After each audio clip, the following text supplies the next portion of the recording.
నమస్తే రమగారు. నమస్తే జయ. రమగారు, మనము వరలక్ష్మి వ్రతం ఎలా చేయాలి, మంగళగౌరి వ్రతం ఇవన్నీ కూడా మాట్లాడుకుంటూ వచ్చాం కదా. అయితే కొన్ని అనుమానాలండి మనం గత సంవత్సరం చేసినప్పుడే వచ్చినాయి, వాటిని మీరు నివృత్తి చేశారు. ఈ సంవత్సరానికి కూడా అంటే ఎప్పటికీ ఉండేవి ఈ అనుమానాలు.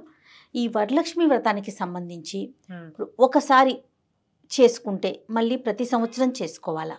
ముందు ఒక్కొక్క అనుమానం అడుగుతానండి, మీ ముందు పెడతాను. ఈ సంవత్సరం చేసుకున్నాము, ఏదో ఒక అనివార్య కారణాల వల్ల నెక్స్ట్ ఇయర్ చేసుకోలేకపోతాం, అదేమన్నా ఇబ్బంది అనిపిస్తుందా? అంటే ఇప్పుడు మన ఇంట్లో వరలక్ష్మి వ్రతం ఉండి మనం ఎవరి ఇయర్ చేసుకుంటాం. 4 శుక్రవారాలు ఉన్నాయి కదా. సో రెండవ మామూలుగా మనకి పౌర్ణమి ముందు వచ్చే శుక్రవారమే వరలక్ష్మి వ్రతము అని చెప్పుకుంటాం. రెండో రోజు కుదరదనుకో, మనకి మొదటి వారం చేసుకోవచ్చు. నెలలో ఏదో ఒక వారం వరలక్ష్మి వ్రతం చేసుకోవచ్చు కదా. దానికి అంత ఇబ్బంది ఏముంది? లేదా ఆనవాయితీ అసలు లేనే లేదు, మనకు వరలక్ష్మి వ్రతం లేదు. ఈ సంవత్సరమే ఏదో సరదా పడి చుట్టుపక్కల అపార్ట్మెంట్లో అందరూ చేసుకుంటున్నారు, చుట్టుపక్కల ఫ్రెండ్స్ చేసుకుంటున్నారు, మనం కూడా చేసుకున్నాము. వచ్చే సంవత్సరం చేయలేకపోతాము, ఏదైనా కొంప మునిగిపోతుందా అని భయం, అంతే కదా. దానికి అలా అనుమానపడక్కర్లేదు.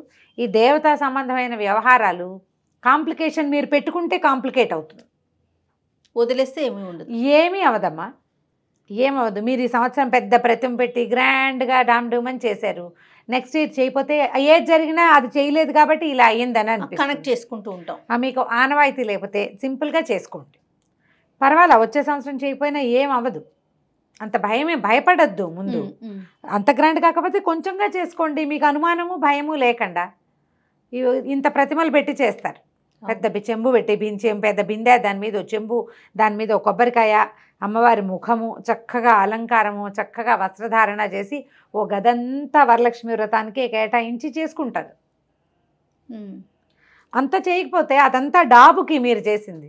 పూజ కదా ఇంపార్టెంట్, చిన్న పూజ చేసుకోండి. మెడలో ఉన్న గొలుసు తీసి, పాత గొలుసు, చిన్న గొలుసు ఏదైనా ఉంటే గొలుసు తీసి పెట్టుకుని బంగారానికి పూజ చేసుకున్న వరలక్ష్మి వ్రతం సరిపోతుంది. ఈ డాబంతా మీది, ఆమెకు అక్కర్లే. ఆవిడకి కావాల్సింది ఏమిటి? మీ శ్రద్ధ, పూజ, అంతే. అంతకంటే ఏం లేదు. అది కూడా నీకు కుదరలేదు, దండం పెట్టుకో శ్రద్ధగా. కించపడి అనుమానపడి పిల్లాడి కింద పడినా వరలక్ష్మి వ్రతం మానేశాను కాబట్టి ఇప్పుడు ఆవిడొచ్చి తంతుందా, మీ అబ్బాయిని తోసేస్తుందా, నీకు జ్వరం తెప్పిస్తుందా చెప్పు. పోనీ అలా తెప్పించేదైతే నువ్వు కిందటి సంవత్సరం బ్రహ్మాండంగా వరలక్ష్మి వ్రతం చేయించావు కదా, మీ ఇంట్లో కనకవర్షం కురిపించిందా అమ్మవారు? నీకు రావాల్సిందే కాదు వచ్చింది, అంతే. అంతేనా? జరగాల్సింది జరుగుతుంది. పూజ భగవంతుని పట్ల మన శ్రద్ధని చూపించుకునేందుకు, మన శ్రద్ధని మనం భావిస్తాం, అది చేసుకుంటాం. డాబంతా జనాని కోసం చేసేది, నీ గొప్పగా చేస్తావు, అంతే. అనుమానం ఏమీ లేదమ్మా. కుదిరితే ఈ సంవత్సరం చేసుకోండి, కుదరకపోతే వచ్చే సంవత్సరం గట్టిగా ఒక దండం పెట్టుకోండి, కుదిరినప్పుడు చేస్తా అనుకోండి, పర్వాలా, భయపడద్దు. తర్వాత కలసం పెట్టుకోవటం, తోరాలు కట్టుకోవటం ఇలాంటివి కొంతమందికి ఉండదు ఆనవాయితీగా, కానీ చేసుకోవాలనిపిస్తుంది. అదే పర్వాలేదంటారా?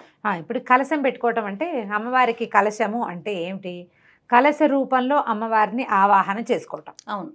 ముఖం, ఇప్పుడు ముఖాలు వచ్చేస్తున్నాయి, ఆకారం మొత్తం మనం దేవతా విగ్రహం లాగా మనకి పూర్తిగా వచ్చేస్తుంది. జిఆర్టీ లాంటి చోట, బంగారపు షాపుల్లోనూ, తర్వాత ఏమో ఈ పూజా సామాగ్రి షాపుల్లోనూ ప్రతిమలు మొత్తం కనబడతాయి. అదంతా మన కోసమేనమ్మా, అంతా మన కోసమే, అంతకంటే ఆవిడకి ఏం అవసరం లేదు.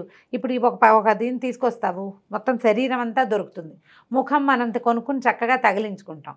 నీకు ఒక స్వరూప భావన కోసం చేస్తావు, అది అంతే.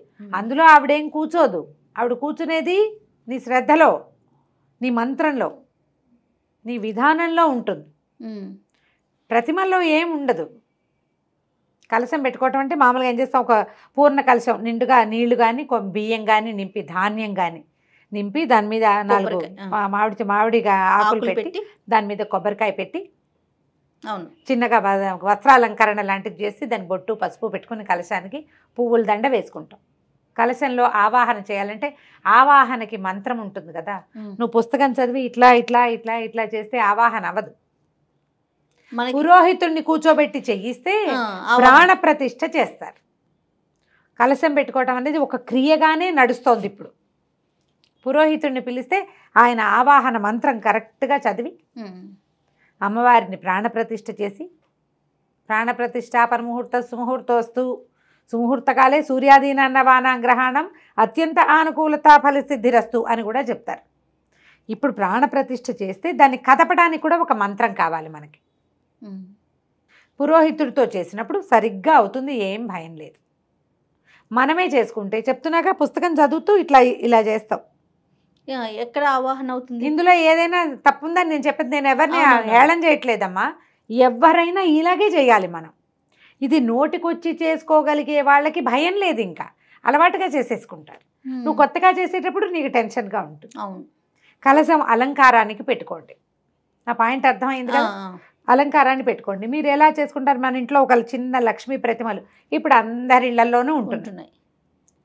ఇలా తాపడం చేసిన ఒకవైపే ముఖం కనబడే లక్ష్మి కాకుండా వెనకాల కూడా అవయవాలు ఉండే లక్ష్మీదేవిని తెచ్చుకోండి. చిట్టి విగ్రహమైనా పర్వాలేదు.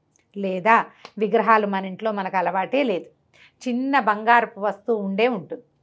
మెళ్ళో వేసుకునేది కాకుండా, రోజువారీ సూత్రాలు అవి కాకుండా ఒక చిన్న బంగారపు రూపు కానీ, ఒక చిన్న 1 గ్రాము రూపు అయినా సరే పసుపు బొట్టు పెట్టి ఒక తమలపాకు మీద పెట్టి దేవుడి దగ్గర పెట్టుకోండి. ఆమెని వరలక్ష్మిగా భావించి, లక్ష్మీదేవి అంటే బంగారంలో స్థిరంగా ఉంటుంది. హేమము అమ్మవారి యొక్క స్వరూపం. మనము బంగారం నిజానికి అందులో కొంచెం జ్యేష్ఠాదేవి కూడా ఉంటుందని కొంతమంది చెప్తారు. అందుకని ఏం చేస్తున్నాం, బంగారాన్ని బంగారంగా కాకుండా గంధము బొట్టు పెట్టి లక్ష్మిగా భావించి పూజ చేసుకుంటున్నాం. ఇది బంగారానికి పూజ కాదు, బంగారంలో ఉన్న లక్ష్మికి పూజ. అమ్మవారికి కదా పూజ. పసుపు బొట్టు పెట్టు, 2 పువ్వులు పెట్టు, చక్కగా వరలక్ష్మి వ్రతకల్పం ఉంటుంది. ఆ వ్రతకల్పం ప్రకారం చదువుకో. ఆ ధ్యాన ఆవాహన షోడశోపచార పూజాంకరిషే చేసేయి. 16 ఉపచారాలు ఉంటాయి. వరలక్ష్మి వ్రత కథ దొరుకుతుంది మనకి, పూజా విధానం కూడా దొరుకుతుంది. ఆ ప్రకారం చేసేసుకోండి. ఆనవాయితీ లేకపోయినా కూడా కలశాన్ని అలంకారార్థం పెట్టుకోవచ్చు. అలంకారార్థం అని చెప్పే కదా, అంతే, అలంకారం కోసం పెట్టుకోవచ్చు. దాన్ని పెట్టడానికి నియమం, తీయటానికి నియమం ఏముంది? పూజే. మనం శుక్రవారం పెడతాము, శుక్రవారం అమ్మవారికి కదపకూడదని భావిస్తాము, మర్నాడు పొద్దున కదుపుకుంటాము, అంతే. తోరాలు కూడా కొందరిళ్లలో తోరాలు ఉండవు. మీ ఇంట్లో మీకు అసలు అలవాటు లేకపోతే తోర పూజ అనేది ఒక ప్రత్యేకమైన సెక్షన్ ఉంటుంది ఆ పుస్తకంలో. తోర పూజను పక్క పెట్టేయండి. తోర పూజ వద్దు. తోరాలు ఏం చేస్తామంటే, తోరం పూజ చేసుకున్నాక ఆ తోరాన్ని చేతికి కట్టుకుని అక్షింతలు పట్టుకుని కథ వింటాం. తోరం వదిలేసేయండి, ఒట్టిగా అక్షింతలు పట్టుకుని కథ చదువుకోండి. మీరు ఆ అక్షింతల్ని సగం అమ్మవారి మీద వేసి కొన్ని అక్షింతలు మీ మీద వేసుకుని భర్తకి, పిల్లలకి, అత్తగారికి, మావగారికి అందరికీ ఇవ్వచ్చు. మన ఇంట్లో పనమ్మాయి ఉంటే దానికి కూడాను వాళ్ళు ఒప్పుకుంటే వేసేసుకోవచ్చు. తోరం కట్టడం అనేది ఒక పంధ, ఒక పద్ధతి. మన ఇంట్లో అలవాట్లేదు కదా అని పెద్దవాళ్ళు ఎవరైనా అంటే మీకు మళ్ళీ అదో కించగా, అదో భయంగా, అదో కొత్త కాంప్లికేషన్, మళ్ళీ కట్టుకోవద్దు. ఇంత మటుకు చేసుకోవచ్చు. దీనికి కలశం పెట్టకపోయినా పర్వాలేదు. వరలక్ష్మి వ్రతం అంటే లక్ష్మీ పూజ. దీని నియమం ఏమిటంటే 2వ శుక్రవారం నాడు చేసుకోవటము. అమ్మవారికి ఏవైనా 4-5 రకాల నివేదనలు, మామూలుగా 5 రకాలు చేస్తారు, 9 రకాలు చేసే అలవాటు ఉన్న వాళ్ళు కూడా ఉంటారు, 3 కూడా చేయొచ్చు. నేను అవేమీ చేయలేనండి. కాస్త పాయసం చేసుకో, పర్వదినం మంచి రోజు కదా, క్షీరాన్నం చేసుకుని అమ్మవారికి నివేదన చేసుకో. కొబ్బరికాయ కొట్టు, 4 అరటిపళ్ళు పెట్టు. ఇప్పుడు కమలాలు, యాపిల్స్ బాగా కనపడతాయి. తర్వాత ఏమో ఇంకా రకరకాల పళ్ళు కనిపిస్తున్నాయి. ఇప్పుడు కనిపించే పళ్ళని 4 రకాల పళ్ళు తెచ్చి పెట్టుకోండి. దీని ప్రధాన నియమం వరలక్ష్మి వ్రతాన్ని ఎవరికైనా బొట్టు పెట్టి వాయనం ఇవ్వటం, తాంబూలం, అది ఇంపార్టెంట్. ఈ రోజున మన ఇంటికి వచ్చిన వాళ్ళు లక్ష్మీ స్వరూపంగా భావించండి, అంతే. ఇదే ప్రధానమైంది. తర్వాత రమ్మగారు, భర్త లేని స్త్రీలు కూడా ఉంటారు కదా, వారికి అనిపిస్తూ ఉంటుంది వరలక్ష్మి వ్రతం చేసుకుందామని. అలాంటి వారు చేసుకోవచ్చు.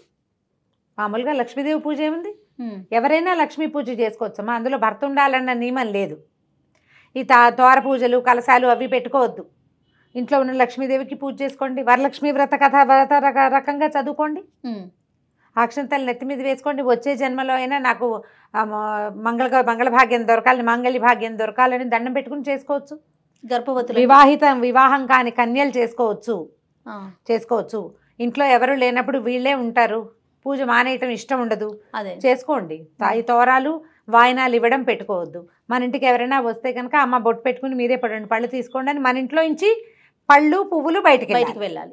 మీరు ఇవ్వక్కర్లా, బొట్టు పెట్టుకుని ఇవ్వమని, ఇది తీసుకోమంటే సరిపోతుంది. ఇప్పుడు చేతికి ఎందుకు ఇవ్వకూడదు అని ప్రశ్నలు వెంటనే వస్తాయి. మనకి అనుమానం లేకపోతే ఈ ప్రశ్న అడగం, చేసేస్తాం. ఎప్పుడు ప్రశ్న వస్తుంది మనకి అనుమానం ఉన్నప్పుడు మన ఇంట్లో నుంచి బయటకు వెళ్ళటమే ఇంపార్టెంట్. ఇలా చేసుకోండి, ఏం పర్వాలేదమ్మా, తప్పలేదు. మొన్న ఒకరు అడిగారు, నేను ఇదే ఆన్సర్ చెప్పాను. వాళ్ళకి చెప్పిన ఆన్సరే నేను సముఖంలో ఇలా వీడియోలో కూడా చెప్తున్నా. గర్భవతులండి కొంచెం 7వ నెల లోపలైతే చేసుకోవచ్చు అయ్యా. 7th మంత్ వచ్చాక ఆనవాయితీ ఉన్నా పనికిరాదు. కొంచెం 5-6 నెలల్లో కూడా ఈ బెడ్ రెస్ట్లు చెప్పిన వాళ్ళు, కింద కూర్చోలేని వాళ్ళు, ఈ మలుగుల్లో పట్టేసే పద్ధతి ఉన్న వాళ్ళు సింపుల్ పూజ చేసుకోండి, వాయినాలు ఇవ్వచ్చు. అంటే కొన్ని ఇళ్లలో జయ కడుపులో పండున్నప్పుడు పళ్ళు ఇవ్వకూడదు లాంటి సిద్ధాంతం ఉంటుంది. తాంబూలం ఇవ్వకూడదు అంటారు. ఓకే, పళ్ళు ఇవ్వకూడదు ఎవరికి అని చెప్తారు. మా వైపు ఏమో మా ఇళ్లలో ఏంటంటే ఇలా కడుపుతో ఉన్నప్పుడు చక్కగా 4 పళ్ళు ఇచ్చుకుంటే దాన ఫలితం, దానం కొద్దీ బిడ్డలు అంటారు. అందుకని బాగా ఎన్ని పళ్ళు ఇస్తే అంత మంచిది పిల్లలకన్న భావన కొంతమందికి ఉంటుంది. మీ ఇళ్లలో ఉన్న విధానాన్ని బట్టి చేయండి. 6 నెలల వరకు పూజ చేసుకోవచ్చు, తప్పులేదు. 7వ నెల వచ్చాక ఇంకా చేయకూడదు అంటారు. తర్వాత రమ్మగారు ఇన్ని వాయినాలు ఇవ్వాలి, లేకపోతే ఇంత ఆహారం పెట్టాలి, లేకపోతే ఇన్ని ప్రసాదాలు చేయాలి, ఇలాంటి నియమం ఏమన్నా ఉందండి? మామూలుగా 5 లేదా 9 చేసుకుంటారు ప్రతి వాళ్ళు, చాలా మంది వాళ్ళ ఇళ్లలో విధానాన్ని బట్టి. నా వరకు నాకు ఓపిక లేకపోతే కనీసం పాయసమైనా చేసి పెడదాం అని భావిస్తాను నేను. పళ్ళు కూడా అన్నీ అంతే. వాయనాలు కూడా ఒక్క తాంబూలం శుక్రవారం, ఇది చాలా గొప్ప పర్వదినం. అమ్మవారు లక్ష్మీ ప్రసన్నంగా ఉంటుంది, లక్ష్మీదేవి ప్రసన్నతతోటి ఉంటుంది కాబట్టి ఆమెను సంతోషింపజేయటం కోసం ఎవరికైనా ముత్తైదువుకి తాంబూలం ఇస్తే ఆమె ప్రతి శుక్రవారం ఈ 4 శుక్రవారాలు శ్రావణంలో ఉన్న 4-5 శుక్రవారాలు 4-5 మంగళవారాలు గనక మనం ఎవరికైనా ఇవ్వగలిగితే మహత్తరంగా ఉంటుంది. దీంతో పాటు శ్రావణ శనివారాలు మనం చలిమిడి దీపారాధన చేసుకోమని చెప్తాం కదా, ఆనవాయితీ లేకపోయినా చేసుకోవచ్చు జయ, దానికేం పెద్ద నియమం ఏం లేదు. కాకపోతే ఈ సంవత్సరం చేసాం, వచ్చే సంవత్సరం చేయకపోతే కొంప మునిగిపోతుంది అనే భావాల్లోకి మాత్రం వెళ్ళకండి. కుదిరితే చేసుకోండి, అంతే, అంతవరకు తీసుకోవాలి అంతే. రైట్ రమ్మగారు, నమస్తే. నమస్తే జయ.